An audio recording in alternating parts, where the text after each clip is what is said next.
wand out of a basilisk horn and snakewood. And Antioch Peverell, that is thought personally created the Elder Wand with a thestral core, even though some think it was death and perceive death as a literal figure. The Ollivanders came to Britain in 382 BC. They set up a stall where they sold wands in early times. Eventually, the stall location developed into what is known as Diagon Alley, and the building there today is thought to be the oldest next to Gringotts Wizarding Bank. What made Ollivanders so successful was the detail they put into their wands early on. The oldest Ollivander was Geraint Ollivander. He was known for his perfection of creating wands and crafting them, and his knowledge of wand lore. Gerbold Ollivander had the deep belief of the wand in his owner. He was Geraint's descendant. Gerbold believed the wand would, depending on the wizard, would benefit them depending on the abilities of the wizard. Jephthys Ollivander, Garrick Ollivander's father, continued the family business but still used cores wand makers brought in themselves that might not necessarily benefit them. Garrick sought to change this. Garrick continued his family business but began to pick cores for witches and wizards that helped bring out the best in their abilities. He also let the wand choose the wizard, and with which revolutionized wand development. There is one known attempt of robbery of Ollivanders. This occurred in 1996 from a witch known as Alexandra Walker. Not much is known about the robbery, though.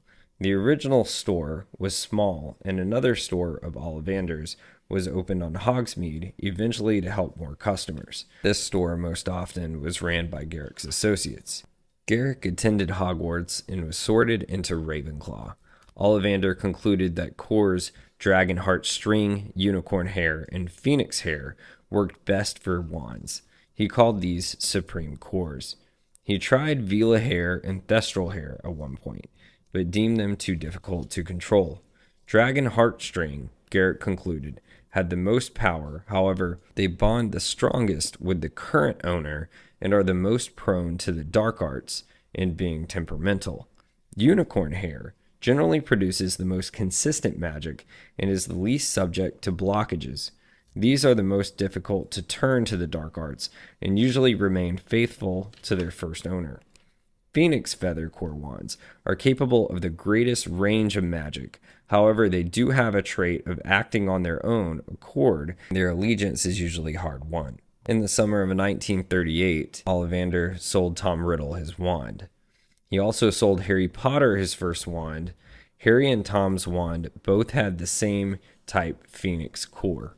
Ollivander inspected the wands of the witches and wizards in the Triwizard Tournament and questioned the styling of Victor Crumb's wand because it was made from Grigorovich. He questioned Fleur Delacour's Vela Hair core wand as he deemed the Vela Hair cores were hard to control. In July 1996, Ollivander was kidnapped by Death Eaters. Ollivander was held prisoner at Malfoy Manor, and Voldemort questioned Ollivander for Priori Incantatem.